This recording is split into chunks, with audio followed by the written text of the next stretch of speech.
आज हम डिस्कस करेंगे एचपीएससी टीओ में आया हुआ 2011 में क्वेश्चन साइंस का। तो आज हम डिस्कस करेंगे लॉज ऑफ मोशन। बेसिकली ये 2 into 5 मार्क्स का आया था, ठीक है, 2 into 5 मार्क्स का ये पेपर में आया था। तो आज हम इसको डिस्कस करेंगे। तो देखते हैं लॉज ऑफ मोशन।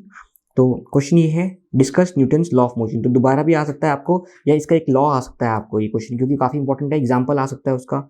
तो हम देखते हैं।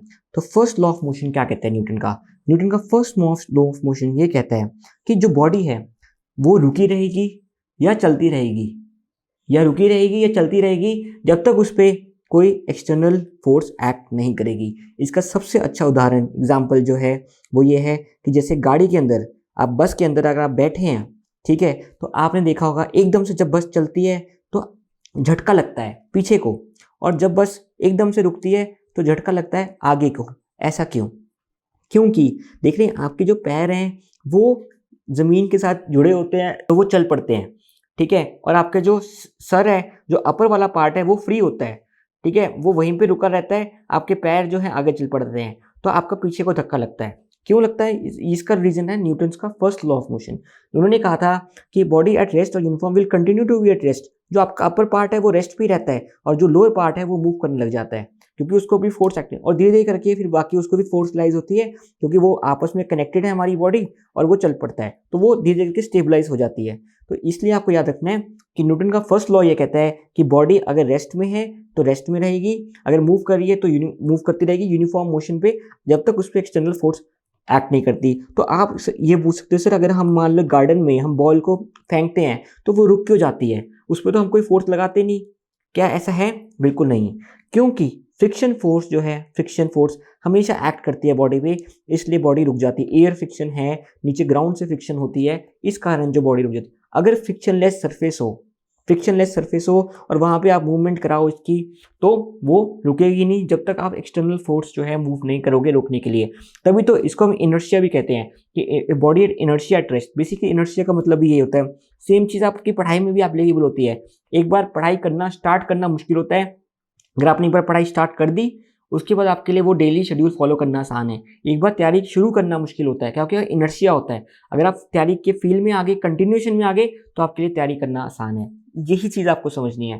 तो न्यूटन का फर्स्ट लॉ ऑफ मोशन हो गया। न्यूटन का सेकंड लॉ ऑफ मोशन कहता है कि rate of change of momentum of body is directly proportional to the applied force and takes place in the direction of the force in which the force takes it. मतलब कि आपको इसको simple भाषा में समझना है कि जैसे कि एकदम से गाड़ी चल रही है, ठीक है, गाड़ी चल रही एकदम से ब्रेक लगानी पड़े, इमरजेंसी ब्रेक लगानी पड़े, ठीक है, तो जितनी ज़्यादा जोर से ब्रेक लगाएंगे उतना जोर से झटका लगेगा।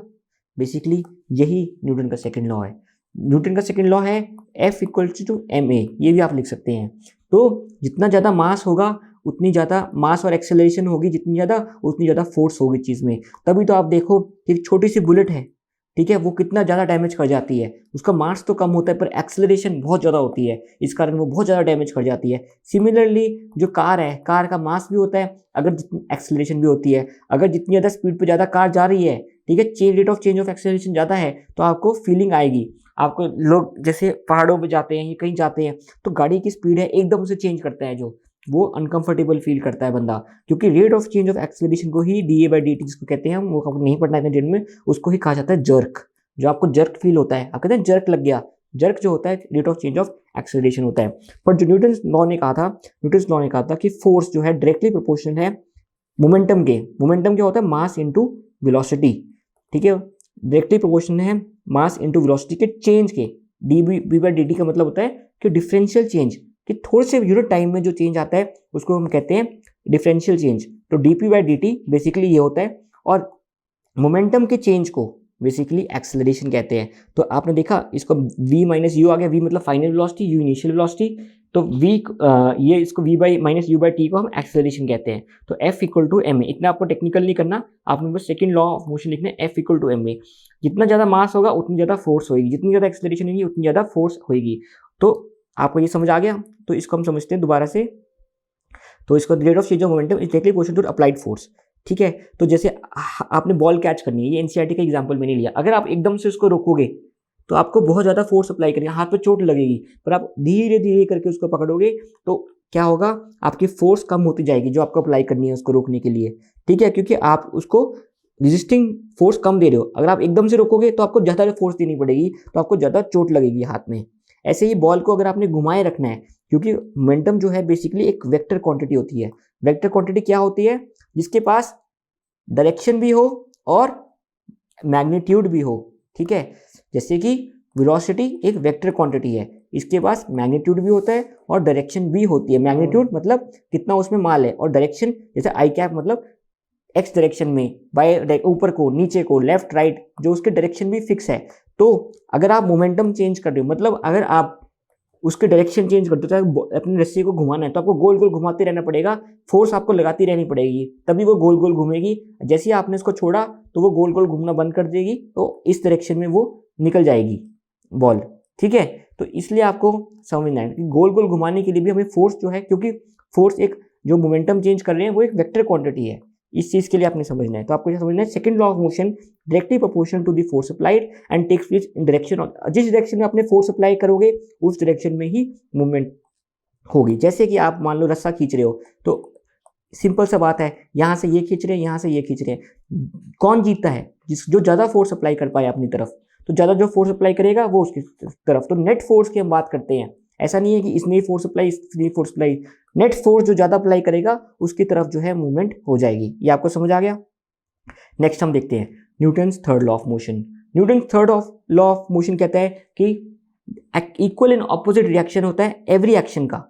इक्वल एंड ऑपोजिट रिएक्शन जो है एवरी एक्शन का होता है, ये आपको समझने की, ठीक है, जरूरत है। जैसे कि एग्जांपल आप देखें, अगर आप स्केटिंग कर रहे हैं, आप एक बंदे को ऐसे खींचोगे, आप हाथ अपनी तरफ खींचोगे तो वो दूसरी तरफ को भी उतना ही जाएगी।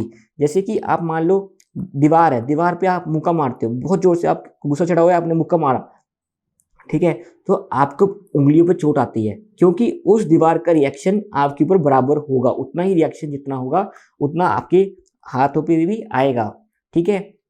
Every action has an equal and opposite reaction, ये आपको याद रखना है। ये है न्यूटन का थर्ड लॉ ऑफ मोशन, ठीक है। सेकंड लॉ आपको समझ आ गया, F equal to m a, ठीक है। और उसके बाद फर्स्ट लॉ आपको आ गया कि बॉडी जो है रेस्ट पे रहेगी जब तक उस पर एक्सटर्नल फोर्स नहीं एक्ट होगी। सिमिलरली अगर मूव कर रही है तो मूव करती रहेगी, तो उसको हम कहते हैं इनर्शिया, ठीक है, वो भी आपको समझ आ गया। थर्ड लॉ ऑफ मोशन आपको समझ आ गया कि there is an equal and opposite reaction to every action, जो भी आप काम करोगे उसका इक्वल और ऑपोजिट रिएक्शन होगा, ठीक है। तो इस चीज को आपने समझना है। तो जैसे मान लो ये बॉडी है, तो ये एक अगर फोर्स लगा दी ग्रेविटी की, तो नीचे से बराबर में जो है नॉर्मल फोर्स किसको कहते हैं हम, ये जो सरफेस है ये इस पे लगाएगा, ये आपको याद रखना है। सिमिलरली जैसे हम चलते हैं, चलते कैसे हम फ्रिक्शन पीछे को लगाते हैं, सरफेस के ऊपर फ्रिक्शन नीचे को लगती है, बट हमारे ऊपर फ्रिक्शन जो है वो आगे की तरफ लगेगी, सरफेस के ऊपर पीछे की तरफ लगेगी, तभी हम आगे मूव कर पाते हैं। तभी फ्रिक्शन जो है, फ्रिक्शन के कारण ही हम मूव कर पाते हैं। आपको ये समझने की जरूरत है, अगर फ्रिक्शन ना होती तो हम मूव ही ना कर पाते। जैसे अगर हम आपको इसमें बना के दूं, तो आप जैसे पर्सन है ये, तो अगर ये मूव कर रहा है तो फ्रिक्शन हमेशा पीछे की तरफ लगती है सरफेस पे, पर इस बंदे पे friction equal and opposite reaction है, आगे को मूव करवाएगी इसको। तभी अगर मान लो हम इस डायरेक्शन में जा रहे हैं तो हमारी फ्रिक्शन आगे को लगेगी, और सरफेस के ऊपर फ्रिक्शन जो है इक्वल एंड ऑपोजिट रिएक्शन लगता है, पर डिफरेंट सरफेस पे लगता है। ऐसा नहीं है कि वो सेम सरफेस पे ही लगता है। आपने मुक्का दीवार पे मारा तो आपके मुक्के का निशान, मुक्के का आपकी चोट आपके हाथ पे आएगी, और दीवार पे अलग जो डैमेज होगा वो होगा।